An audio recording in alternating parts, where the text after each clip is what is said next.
Start ಮಾಡ್ತಿದ್ದೀನಿ. ಈಗ ಒಂದು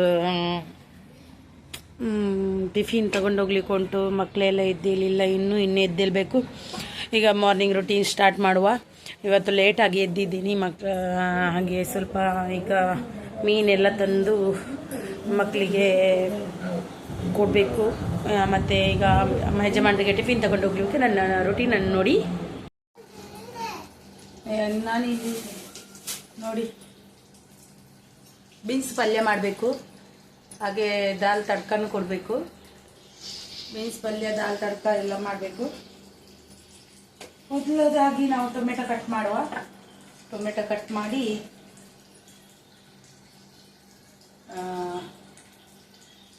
ಅದನ್ನು ಸ್ವಲ್ಪ ನುಣ್ಣಗೆ ಮಾಡುವ. ದಾಲ್ ತಡ್ಕ ಕೊಡಬೇಕು. ಅದಿದ್ರೆ ದೊಡ್ಡ ಕೆಲಸ ಏನೂ ಅಲ್ಲ ನನಗೆ. ದಾಲ್ ತಡ್ಕದೆಲ್ಲ ದೊಡ್ಡ ಕೆಲಸ ಅಲ್ಲ ನನಗೆ, ಬೇಗ ಆಗುತ್ತೆ.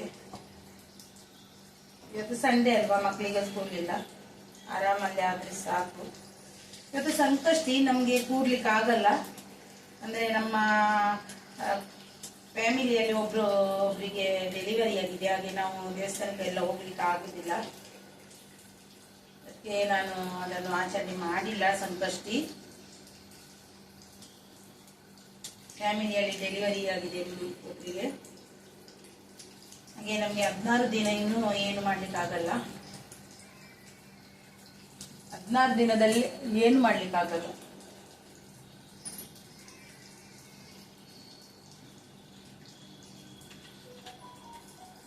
ಬಾಕಿ ಆದರೂ ಪರವಾಗಿಲ್ಲ, 16 ದಿನ ಏನು ಮಾಡ್ಲಿಕ್ಕಾಗಲ್ಲ. ರೈಸ್ ಅಂತೂ ಆಗಿದೆ ನಂದು. ಅವಾಗಲೇ ದೋಸೆಗೆಲ್ಲ, ದೋಸೆ ನೋಡ್ತಾನೆ ಇದ್ದೀರಲ್ವ, ದಾವಣಗೆರೆ ಬೆಣ್ಣೆ ದೋಸೆ ಅದು ಮಾಡ್ತಿದ್ದೀನಿ.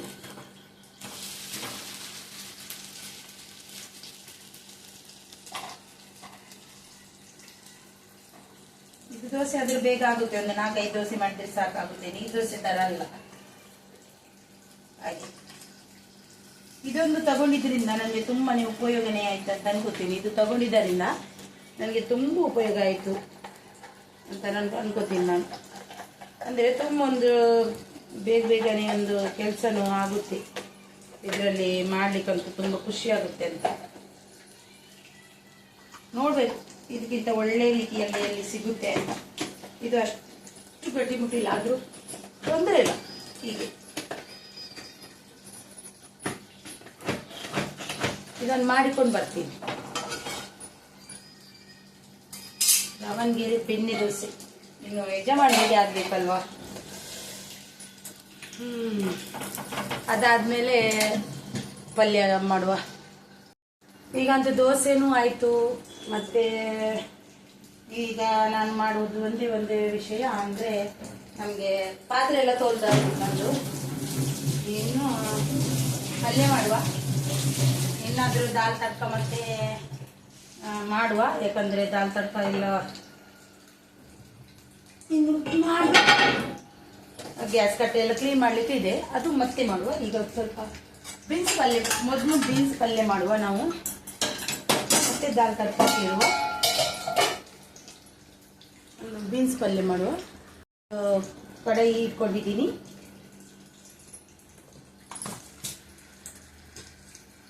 ನಾನು ಹೇಗೆ ಮಾಡ್ತೀನಿ ಅಂತ ನಿಮಗೆ ತೋರಿಸ್ತೀನಿ. ತೆಂಗಿನಕಾಯಿ ಹಾಕುವುದಿಲ್ಲ ನಾನು, ಯಾಕಂದರೆ ರೆಸಿಪಿ ಬೇಕಾದ್ರೆ ಹೇಳಿ. ತೆಂಗಿನಕಾಯಿ ಹಾಕಲ್ಲ, ಯಾಕೆ ಅದು ಸಂಜೆವರೆಗೆ ಸ್ವಲ್ಪ ಹಲಸಿ ಹೋಗುತ್ತೆ. ಊಟ ಮಾಡುವಾಗ ಲೇಟ್ ಆಗಿರೋ ಕಾರಣ ಸಂಜೆವರೆಗೆ ಹಲಸಿ ಹೋಗುತ್ತೆ. ಸ್ವಲ್ಪ ಮೆಣಸೆಲ್ಲ ಹಾಕಿ ಎಲ್ಲ ಇದು ಮಾಡಿ ಮಾಡ್ತೀನಿ. ಸ್ವಲ್ಪ ಎಣ್ಣೆಯನ್ನು ಹಾಕ್ತೀನಿ.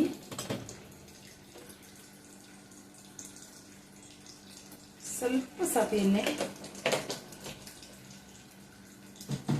ಎಣ್ಣೆ ಹಾಕಿ ಒಂದು ತುಂಬು 2 kg ಹೆಚ್ಚಾಗಿದ್ದೀನಿ. ಇದು ಹೆಚ್ಚಾಗಿದ್ದೀನಿ ಅಂತ ನನಗೆ ಗೊತ್ತಿಲ್ಲ. ಇವಾಗ ಸಾಸಿವೆ, ಸ್ವಲ್ಪ ಉದ್ದಿನ ಬೇಳೆ ಹಾಕಬೇಕು. ಈ ಥರ ಇರುತ್ತೆ. ಸ್ವಲ್ಪ ಉದ್ದಿನ ಬೇಳೆ, ಸ್ವಲ್ಪ ಜೀರಿಗೆ, ಕಡಲೆಬೇಳೆ ಇದ್ರೆ ಕಡಲೆಬೇಳೆನೂ ಹಾಕ್ಬೋದು. ನನ್ನ ಹತ್ರ ಇಲ್ಲ. ಇಲ್ಲದ ಕಾರಣ ನಾನು ಹಾಕಲ್ಲ. ಹಾಗೆ ಕಡಿಭತ್ತ,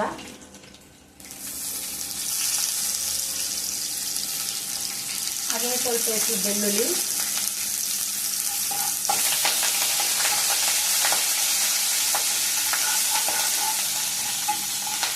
ಕಲಸಿಬಾರ್ದು. ಹಾಗೆ ಈರುಳ್ಳಿಯನ್ನು ನಾನು ದಾಲಿಗೆ ಹಾಕುವುದಿಲ್ಲ. ದಾಲಿಗೆ ಯಾಕೆ ಹಾಕುವುದಿಲ್ಲ ಅಂದರೆ ತುಂಬ ಹೊತ್ತು ಇಟ್ಟರೆ ಅಲಸಿ ಹೋಗುತ್ತೆ ಅನ್ನೋ ಕಾರಣಕ್ಕಾಗಿ ಆಗಲ್ಲ. ಹೆಚ್ಚು ಹಾಕ್ತೀನಿ ಈರುಳ್ಳಿ.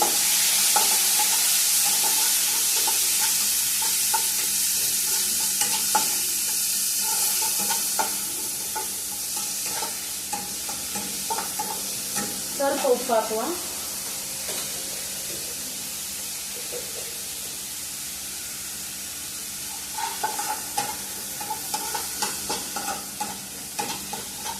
ಸ್ವಲ್ಪ ಸ್ವಲ್ಪ ಫ್ರೈ ಆದರೆ ಸಾಕು. ಇವಾಗ ಒಂದು 4 ಹಸಿಮೆಣಸು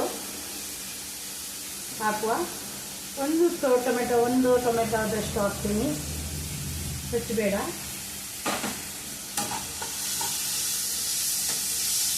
ಚೆನ್ನಾಗಿ ಫ್ರೈ ಮಾಡುವ. ಸ್ವಲ್ಪ ಹಳದಿ ಪೌಡ್ರ್ ಹಾಕಿ ಫ್ರೈ ಮಾಡುವ.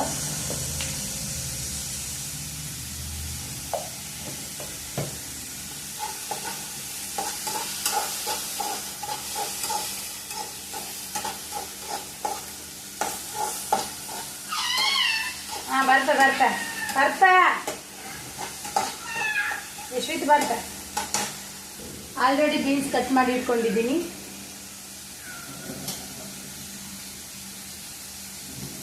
ಒಂದ್ಸರಿ ಆಲ್ರೆಡಿ ತೊಳೆದಿದ್ದೀನಿ, ಇನ್ನೊಂದು ಸತಿ ತೊಳೆದು ನೀರಲ್ಲಿಟ್ಟು ಹಾಕ್ತೀನಿ.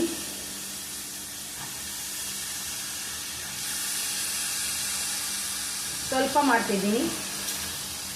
ಇದು ಸಂಡೇ ಆಗಿರೋದ್ರಿಂದ ಮೀನು ಮಾರ್ಕೆಟಿಗೆ ಹೋಗ್ಬೇಕು ಅಂತ ಇದ್ದೀನಿ. ಇವತ್ತು ಸಂಕಷ್ಟಿ ಆದರೆ ನಮಗೆ ಆಗೋದಿಲ್ಲ, ಕೊಡ್ಲಿಕ್ಕೂ ಆಗೋದಿಲ್ಲ. ಮತ್ತು ನನಗೆ ನನ್ನ ಪರಿವಾರದಲ್ಲಿ ಯಾರು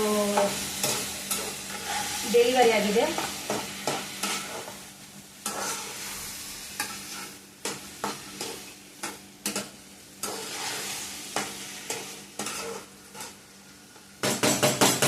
ಇದು ಚೆನ್ನಾಗಿ ಬೇಯಲಿ. ಹೇಗಿದ್ದೀರಾ? ಚೆನ್ನಾಗಿದ್ದೀರಾ ಅಂತ ಅನ್ಕೋತೀನಿ. ನೋಡಿ, ಈಗ ನಾನು ಗುಡ್ ಮಾರ್ನಿಂಗ್. ಇವಾಗ ನಾನು ಇವತ್ತು ಹೇಗೆ ಬಂದಿದೆ ಅಂತ ನೋಡುವ ತವಕ ನಿಮಗೂ ತೋರಿಸ್ತೀನಿ ಇರಿ. ಈಗಂತೂ ದೋಸೆನೂ ಆಯಿತು. ಮತ್ತು ಈಗ ನಾನು ಮಾಡುವುದು ಒಂದೇ ವಿಷಯ ಅಂದರೆ ನಮಗೆ ಪಾತ್ರೆ ಎಲ್ಲ ತೊಳ್ತಾ ಇತ್ತು ನಂದು. ಇನ್ನು ಪಲ್ಯ ಮಾಡುವ. ಏನಾದರೂ ದಾಲ್ ತಡ್ಕ ಮತ್ತೆ ಮಾಡುವ, ಯಾಕಂದರೆ ದಾಲ್ ತಡ್ಕ ಎಲ್ಲ ಇನ್ನು ಮಾಡುವ. ಗ್ಯಾಸ್ ಕಟ್ಟೆ ಎಲ್ಲ ಕ್ಲೀನ್ ಮಾಡಲಿಕ್ಕೆ ಇದೆ, ಅದು ಮತ್ತೆ ಮಾಡುವ. ಈಗ ಸ್ವಲ್ಪ ಬೀನ್ಸ್ ಪಲ್ಯ, ಮೊದಲು ಬೀನ್ಸ್ ಪಲ್ಯ ಮಾಡುವ ನಾವು, ಮತ್ತೆ ದಾಲ್ ತಡ್ಕ ಇರುವ ಬೀನ್ಸ್ ಪಲ್ಯ ಮಾಡುವ. ಕಡಾಯಿ ಇಟ್ಕೊಂಡಿದ್ದೀನಿ.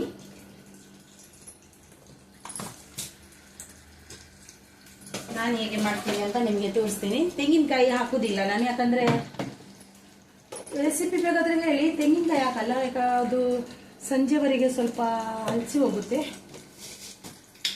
ಊಟ ಮಾಡುವಾಗ ಲೇಟ್ ಆಗಿರೋ ಕಾರಣ ಸಂಜೆವರೆಗೆ ಹಲಸಿ ಹೋಗುತ್ತೆ. ಸ್ವಲ್ಪ ಮೆಣಸು ಎಲ್ಲ ಹಾಕಿ ಎಲ್ಲ ಇದು ಮಾಡಿ ಮಾಡ್ತೀನಿ. ಸ್ವಲ್ಪ ಎಣ್ಣೆಯನ್ನು ಹಾಕ್ತೀನಿ.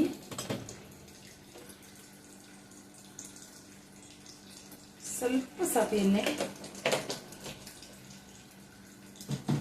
ಎಣ್ಣೆ ಹಾಕಿ ಒಂದಿಂಟು 2 kg ಹೆಚ್ಚಾಗಿದ್ದೀನಿ. ಹೇಗೆ ಹೆಚ್ಚಾಗಿದ್ದೀನಿ ಅಂತ ನನಗೆ ಗೊತ್ತಿಲ್ಲ. ಇವಾಗ ಸಾಸಿವೆ,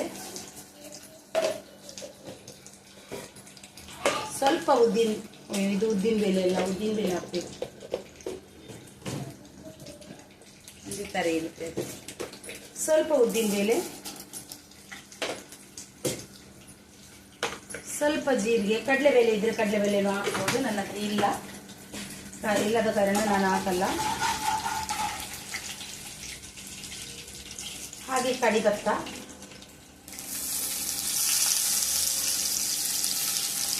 ಹಾಗೆ ಸ್ವಲ್ಪ ಹೆಚ್ಚು ಬೆಳ್ಳುಳ್ಳಿ,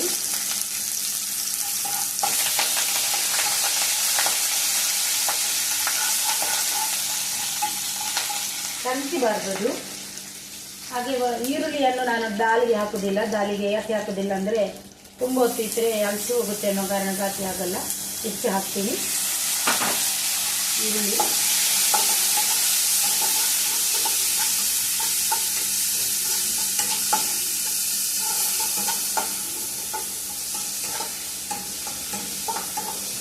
ಸ್ವಲ್ಪ ಉಪ್ಪು ಹಾಕುವ.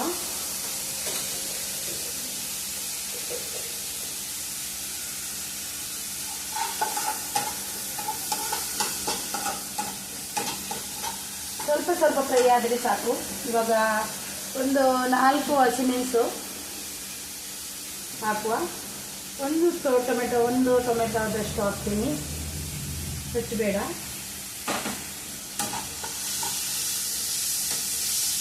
ಚೆನ್ನಾಗಿ ಫ್ರೈ ಮಾಡುವ. ಸ್ವಲ್ಪ ಹಲ್ದಿ ಪೌಡ್ರ್ ಹಾಕಿ ಫ್ರೈ ಮಾಡುವ.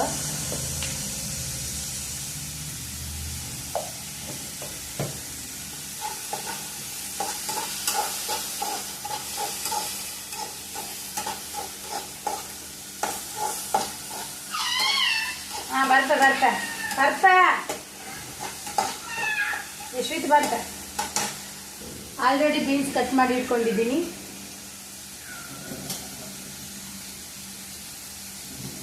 ಒಂದ್ಸರಿ ಆಲ್ರೆಡಿ ತೊಳೆದಿದ್ದೀನಿ, ಇನ್ನೊಂದು ಸತಿ ತೊಳೆದು ನೀರಲ್ಲಿಟ್ಟು ಹಾಕ್ತೀನಿ.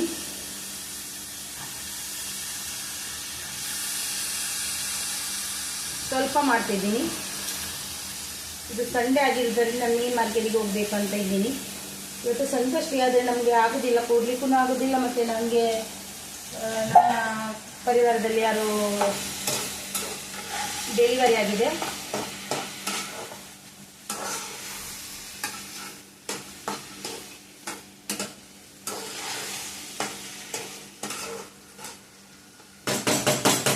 ಇದು ಚೆನ್ನಾಗಿ ಬೇಯಲಿ. ಅಲ್ಲಿ ತಡ್ಕ ಕೂಡ ಮಾಡಲಿಕ್ಕೆ ಇಡ್ತಾ ಇದ್ದೀನಿ. ದಾಲ್ ತಡ್ಕ ಮಾಡಲಿಕ್ಕೆ ನನಗೊಂದು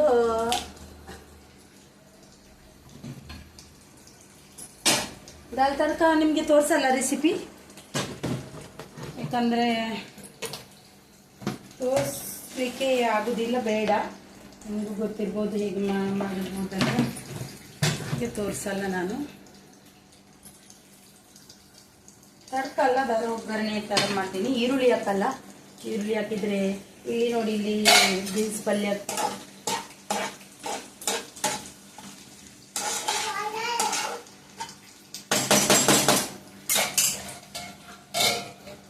ಪಲ್ಯನೂ ಆಗ್ತಾ ಇದೆ. ಈಗ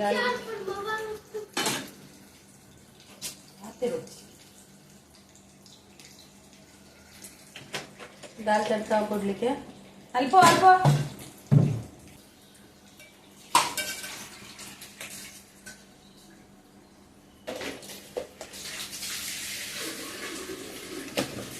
ರೆಸಿಪಿ ಏನು ತೋರಿಸಿಲ್ಲ,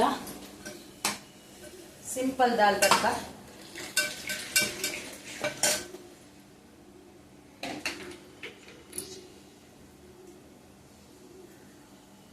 ಇಲ್ಲಿ ನೋಡಿ, ಬೀನ್ಸ್ ಪಲ್ಯಗೆ ನೀರು ಹಾಕಿಲ್ಲ ನಾನು, ನೀರು ಬೇಡ ಅಂತ.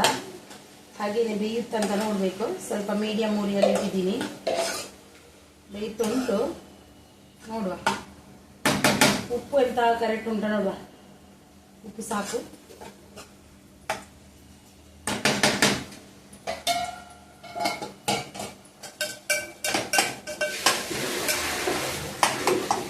ಇದಕ್ಕೆ ಸ್ವಲ್ಪ ಉಪ್ಪು ಹಾಕುವ.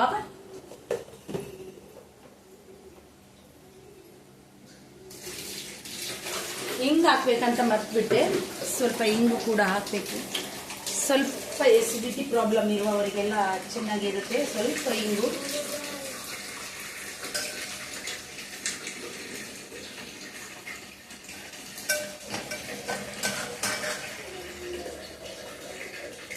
ಹಿಂಗ್ ಬದಲು ನಾವು ಯಾವತ್ತು ಬೆಳ್ಳುಳ್ಳಿಯನ್ನು ಜಾಸ್ತಿ ಹಾಕಿದ್ರೆ ನಮಗೆ ಅದೇ ಒಂದು ಒಳ್ಳೇದು ಅಂತ ನಾನು ಅನ್ಕೋತೀನಿ. ಆಲ್ರೆಡಿ ದಾಲ್ ಮಾಡಿಟ್ಟಿದ್ದೀನಿ.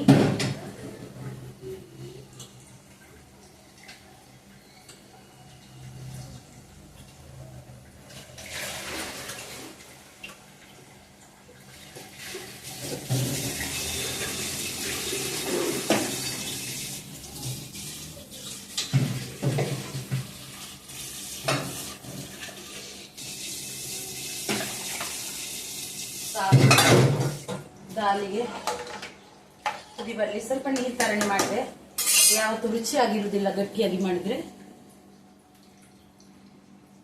ನೋಡಿ ಇಲ್ಲಿ ಬೀನ್ಸ್ ಪಲ್ಯನೂ ರೆಡಿ ಆಯಿತು. ಬೀನ್ಸ್ ಪಲ್ಯ ರೆಡಿ ಆಯಿತು, ಚೆನ್ನಾಗಿ ಬಂದಿದೆ. ಹಾಗೆ ಇಲ್ಲಿ ದಾಲ್ ಕೂಡ ರೆಡಿ ಆಯಿತು. ದಾಲಲ್ಲಿ ಇದು ಬಂದದ್ದು ತೆಗಿಬೇಕಂದೆ, ನೊರೆ ನೊರೆ ಇದ್ದದ್ದು. ಅದು ಏನು ವಿಷಯ ಅಂತ ಗೊತ್ತಿಲ್ಲ, ನಾನು ತೆಗಿತೀನಿ. ತೆಗಿಬೇಕು ಅಂತಾರೆ, ಅದಕ್ಕೆ ನಾನು ಸ್ವಲ್ಪ ತೆಗಿತೀನಿ. ಅದು ನೊರೆ ನೊರೆ ನನಗೆ ಇಷ್ಟ ಆಗಲ್ಲ,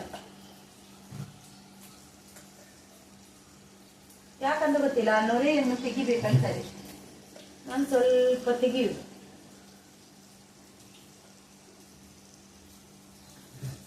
ಸಾಕು, ಚೆನ್ನಾಗಿ ಕುದಿ ಬರಬೇಕು. ಸ್ವಲ್ಪ ಕೊತ್ತಂಬರಿ ಸೊಪ್ಪು ಹಾಕಿ ಕುದಿ ಬರಿಸುವ. ಹಾಗೆ ಇಲ್ಲಿ ಕೂಡ ಸ್ವಲ್ಪ ಕೊತ್ತಂಬರಿ ಸೊಪ್ಪು ಹಾಕಿ ಆಯಿತು.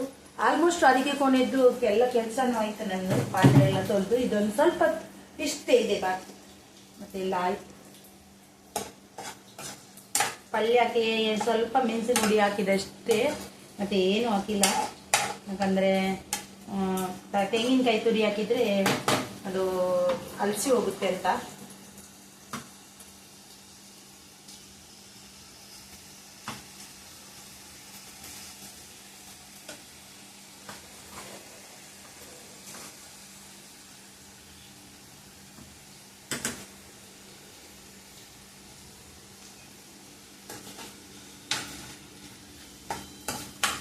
ಒಬ್ರು ಅಂದ್ರು ಒಂದು ಲೈವಲ್ಲಿ, ನಿಮಗೆ ಬ್ಯಾಡ್ ಕಮೆಂಟ್ ಹಾಕಿದ್ರೆ ಇನ್ನೊಬ್ರ ಹತ್ರ ಹೇಳಿ, ಅವ್ರ ಹತ್ರ ಹೋಗಿ ಮಾತಾಡಿ. ಅಲ್ಲ, ನನಗೆ ವೈಟಿಗೆ ಬಂದ ಮೇಲೆ ಬ್ಯಾಡ್ ಕಮೆಂಟ್ ಹಾಕಿದರೆ ನನಗೆ ಹೋರಾಡ್ಲಿಕ್ಕೆ ಆಗಲ್ವಾ? ಆಗುತ್ತೆ. ಬ್ಯಾಡ್ ಕಮೆಂಟ್ ಯಾವ ಲೆಕ್ಕ? ನಾಯಿ ಬೊಗಳ್ತಾನೆ ಇರುತ್ತೆ. ನಾಯಿ ಬೊಗಳಿದ್ರೆ ದೇವಲ ಕಾಲು ಹೋಗುತ್ತಾ? ಇಲ್ಲ, ಬೊಗಲ ನಾಯಿ ಕಚ್ಚುದಿಲ್ಲ ಯಾವತ್ತು. ಬೊಗಳ್ತಾನೆ ಅದರದ್ದು ಬುದ್ಧಿ ಅಷ್ಟೇ. ಆದರೆ ಬ್ಯಾಡ್ ಕಮೆಂಟ್ ಅವ್ರದ್ದು ನಾವು ಯಾಕೆ ಎದುರ್ಕೋಬೇಕು? ನಾವು ವೈಟಿಗೆ ಬಂದಿದ್ದು ಅವರಿದ್ದಾರೆ ಇವರಿದ್ದಾರೆ ಅಂತಲ್ಲ ಅಲ್ವಾ? ಅಲ್ಲ, ನಾವು ನಮಗೆ ಸ್ಟ್ರೆಂತ್ ಉಂಟು, ಹೋರಾಡ್ತೀನಿ. ನಾನು ಇಷ್ಟು 9 ತಿಂಗಳು ನಾನು ಹೊರಡಿದ್ದೀನಿ, ಇನ್ನು ಹೊರಡ್ಲಿಕ್ಕೆ ಏನಾಗುತ್ತೆ ಅಲ್ವಾ? ಅಷ್ಟು ಇನ್ನು ಅವ್ರು ಇವರು ಎಂತಕ್ಕೆ ಅವರು ಇವರು. ಇದು ಆಯಿತು, ಸಾಕಾಯ್ತಾ? ಬಂದ್ ಮಾಡಿದೆ. ಬೀನ್ಸ್ ಪಲ್ಯ ರೆಡಿ ಆಯಿತು. ಹಾಗೆಯೇ ದಾಲ್ ತರ್ಕನ್ ಕೂಡ ರೆಡಿ ಆಯಿತು. ಸಿಂಪಲ್ ದಾಲ್ ಮಾಡಿದ್ದೀನಿ, ಹೆಚ್ಚು ಆಡಂಬರ ಏನು ಮಾಡಿಲ್ಲ. ಇಲ್ಲಿ ರೈಸ್ ರೆಡಿ ಇದೆ, ದೋಸೆ ರೆಡಿ ಇದೆ, ರೆಡಿ ಆಯಿತು.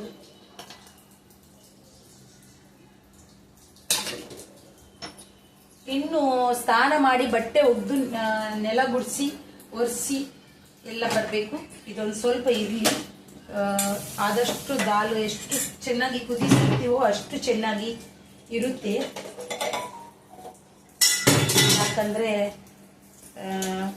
ಬೇಗನೆ ಹಲಸಿ ಹೋಗಲ್ಲ, ದಾಲ್ ಅಂತೂ ಬೇಗನೆ ಹಲಸಿ ಹೋಗುತ್ತೆ. ಅದಕ್ಕೆ ಆದಷ್ಟು, ಅದಕ್ಕೆ ಈರುಳ್ಳಿ ಕೂಡ ಹಾಕಿಲ್ಲ, ಹಲಸಿ ಹೋಗಬಾರ್ದು ಅಂತ. ಎಲ್ಲ ನೀರಾಗಿ ತೊಳೆಯುವುದು ಸಂಜೆ ನೈಟು ತೊಳಿತೀನಿ. ಇವಾಗ ಹೀಗೇನೇ ಚೆನ್ನಾಗಿ ಕ್ಲೀನ್ ಮಾಡಿ ಬಿಡ್ತೀನಿ.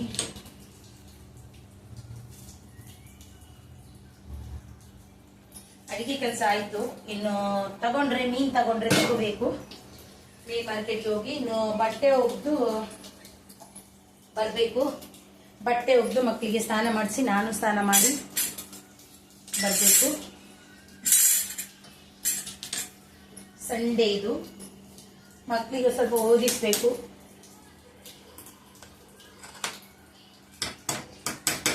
ದಾಲು ಆಯಿತು. ಏನು ಉಪ್ಪು ಚಪ್ಪೆ ಅಂತ ಅನಿಸುತ್ತೆ.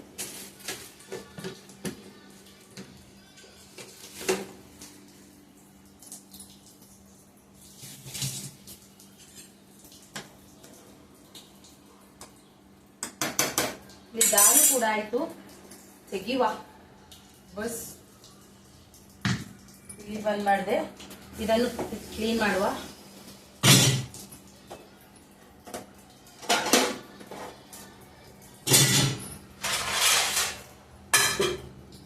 ತೋರಿಸ್ತೀನಿ ನಿಮಗೆ. ಆಲ್ಮೋಸ್ಟ್ ಎಲ್ಲ ಕೆಲಸನೂ ಆಯ್ತು. ಆಲ್ಮೋಸ್ಟ್ ನೋಡಿ, ಬೀನ್ಸ್ ಪಲ್ಯ ಬಿಸಿ ಬಿಸಿ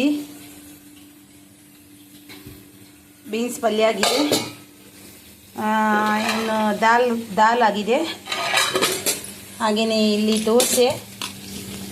ದೋಸೆನೂ ಆಗಿದೆ. ಇಲ್ಲಿ ರೈಸು. ಇಷ್ಟು ಎಲ್ಲ ಆಯಿತು. ಇನ್ನು ರೆಡಿ. ಇನ್ನು ಮಕ್ಕಳಿಗೆ ಸ್ನಾನಕ್ಕೆ ನೀರಿಡಬೇಕು.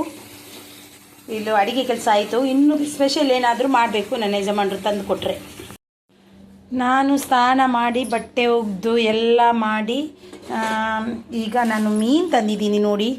ಮೀನು ಅಂದರೆ 1-2 ಅಲ್ಲ, ನಿಮಗೆ ಹಿಂಗೆ ತೋರಿಸೋದು ನೋಡಿ ತೋರಿಸ್ತೀನಿ. ಇಲ್ಲಿ ಮೀನು ತಂದೆ. ಇದನ್ನು ನಾನು ಇವಾಗ ಕ್ಲೀನ್ ಮಾಡೋದಿಲ್ಲ. ಬಂಗುಡೆ ಇದು. ಇವಾಗ ಮಾಡುವ ಮೀನನ್ನು, ಫ್ರೈ ಮಾಡುವ ಮೀನನ್ನು ತೋರಿಸ್ತೀನಿ. ಇದೊಂದು ದೊಡ್ಡ ಮೀನು, ತುಂಬ ಚೆನ್ನಾಗಿದೆ. ಮಕ್ಕಳಿಗಂತ ತಂದೆ. ಈ ರೀತಿ ಕಟ್ ಮಾಡಿ ಕೊಟ್ಟಿದ್ದಾರೆ. ಇದು ಮಾಂಸನೇ ಇರೋದು ಇದರಲ್ಲಿ. ಇದಕ್ಕೆ ಮಕ್ಕಳಿಗಂತ ತಂದೆ. ಮತ್ತು ಇದು 4 ಬಂಗುಡೆ ತಂದೆ. ಬಂಗುಡೆ ನಮಗೆ ಫ್ರೈಗೆ ಅಂತ. ಹಾಗೆಯೇ ಇಲ್ಲಿ ಬೊಲಿಂಜಿರು ಮೀನು ತಂದಿದ್ದೀನಿ. ಇದು ಸಾರು ಮಾಡುವಂಥ, ಇವತ್ತಿಗೆಲ್ಲ ನಾಳೆಗೆ. ಇವತ್ತು ಅದನ್ನು ಫ್ರಿಜ್ಜಲ್ಲಿ ಹಾಗೇನೆ ಇಡ್ತೀನಿ. ಸಂಜೆ ಹೊತ್ತಿಗೆ ಕ್ಲೀನ್ ಮಾಡ್ತೀನಿ. ಇದನ್ನು ಕ್ಲೀನ್ ಮಾಡಿ ಫ್ರೈಗೆ ನೆನೆಸಿ ಇಡಬೇಕು. ದಾಲ್ ಸಾರಿದೆ, ಬೀನ್ಸ್ ಪಲ್ಯ ಇದೆ. ಇದೊಂದು ಮಾಡಿದರೆ ಆಯಿತು. ಮಸಾಲೆ ಅಂತೂ ಮುಂಚೆನೇ ರುಬ್ಬಿ ಇಟ್ಟಿದ್ದೀನಿ. ಇದು ನೋಡಿ, ಮೀನು ತಂದು ಮೀನನ್ನು ನೆನೆ ಇಟ್ಟಿದ್ದೀನಿ ನೋಡಿ. ಮೀನು ಇನ್ನು ಅದು ಫ್ರೈ ಮಾಡುವ. ತುಂಬ ಟೈಮ್ ಆಯಿತು. ಒಂದು ತವ ಇಟ್ಟಿದ್ದೀನಿ. ತವ ಇಡುವ, ಮೀನು ಫ್ರೈ ಮಾಡುವ. ಮೀನು ಫ್ರೈ ಅಂದರೆ ಮೀನು ಫ್ರೈ ಏನು ಮಾಡೋದು, ತಿನ್ನುವವರಿಗೆಲ್ಲ ಬೇಕಲ್ವಾ, ಅದಕ್ಕೆ ಮೀನು ಫ್ರೈ ಮಾಡೋದು.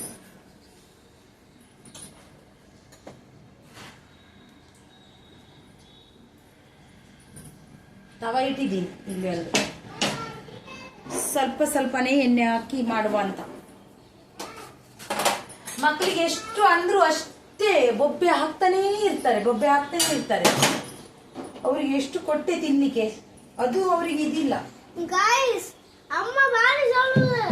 ಅಮ್ಮ ಜೋರಿ ಜನ ಲಾಯ್ಕವು ಮಕ್ಕ ತೋಜವೆ ನಿಗ್ಲೇನೆ ಪೋಲಿ ಈ ತೋಜ ಪೋಲಿ. ಮೀನಿಗೆ ಸ್ವಲ್ಪ ರವೆ ಹಾಕುದಿಲ್ಲ ನಾನು, ತವ ಫ್ರೈ ಮಾಡೋದು. ತವದಲ್ಲಿ ಅದಕ್ಕೆ ಎಣ್ಣೆ ಹಾಕೋದು. ಸ್ವಲ್ಪ ಹಾಕುವ ಎಣ್ಣೆ, ಬೇಕಾದ್ರೆ ಮತ್ತೆ ಹಾಕ್ಬೋದು, ವೇಸ್ಟ್ ಆಗುತ್ತೆ. ಗಲಾಟೆ ಮಾಡಬೇಡಿ. ಮೀನ್ ಬೇಕಲ್ವಾ, ಹಾಗಾದ್ರೆ ಗಲಾಟೆ ಮಾಡಬೇಡಿ. ಯಾರಿಗೆಲ್ಲ ಮೀನಿದೆ ತಿನ್ಬೇಕಾ ಬನ್ನಿ ತಿನ್ನುವ. ಸಂಡೇ ಸ್ಪೆಷಲ್ ದಾಲ್ ರೈಸ್, ಬೀನ್ಸ್ ಪಲ್ಯ, ಮೀನ್ ಫ್ರೈ. ನನ್ನ ಯಜಮಾನ್ರು ಪಾಪ ಇಲ್ಲ, ಅವರು ತರಕಾರಿ ತಗೊಂಡೋದ್ರು. ಆದರೆ ಏನು ಮಾಡೋದು, ಮಕ್ಕಳಿಗೆಲ್ಲ ಕೊಡಬೇಕಲ್ವ, ಅದಕ್ಕೆ ಮಾಡೋದಂತ ಇಕ್ಕೆ. ಅವರು ಸಂಜೆ ಬರುವಾಗ ಮಾಡಿದ್ರು ಅವರಿಗೋಸ್ಕರ. ಹಾಗೆಯೇ ಮಾಡಿದ್ರು ಆಗುತ್ತೆ ಅಲ್ವಾ.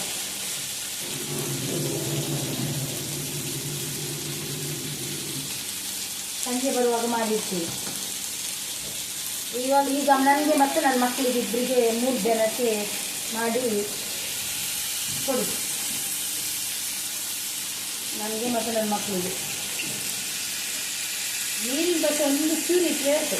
ತುಂಬನೇ ಒಂದು ಕಿರಿಕಿರಿ ಅಂತ ನನಗೆ.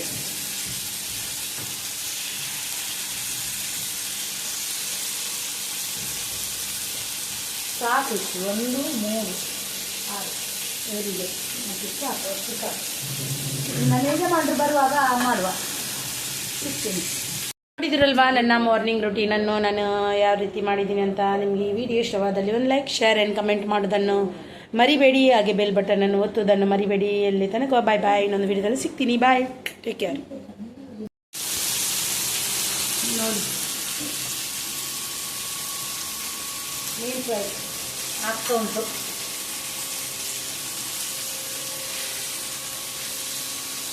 ಸ್ವಲ್ಪ ಎಣ್ಣೆ ಹಾಕಿದೆ, ಹೆಚ್ಚು ಎಣ್ಣೆ ಹಾಕಲಿಲ್ಲ.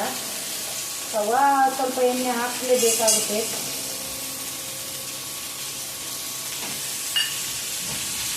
ಸ್ವಲ್ಪ ಇದರಲ್ಲಿರುವ ಸಣ್ಣದರಲ್ಲಿ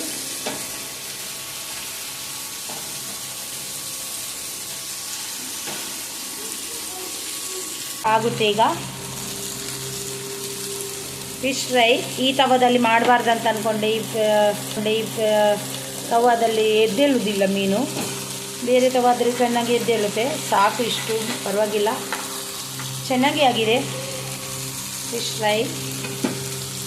ನೋಡಿದ್ರಲ್ವಾ ನನ್ನ ಮಾರ್ನಿಂಗ್ ರೊಟೀನನ್ನು ನಾನು ಯಾವ ರೀತಿ ಮಾಡಿದ್ದೀನಿ ಅಂತ. ನಿಮಗೆ ಈ ವಿಡಿಯೋ ಇಷ್ಟವಾದಲ್ಲಿ ಒಂದು ಲೈಕ್, ಶೇರ್ ಆ್ಯಂಡ್ ಕಮೆಂಟ್ ಮಾಡೋದನ್ನು ಮರಿಬೇಡಿ. ಹಾಗೆ ಬೆಲ್ ಬಟನನ್ನು ಒತ್ತುವುದನ್ನು ಮರಿಬೇಡಿ. ಎಲ್ಲಿ ತನಕ ಬಾಯ್ ಬಾಯ್. ಇನ್ನೊಂದು ವಿಡಿಯೋದಲ್ಲಿ ಸಿಗ್ತೀನಿ. ಬಾಯ್, ಟೇಕ್ ಕೇರ್.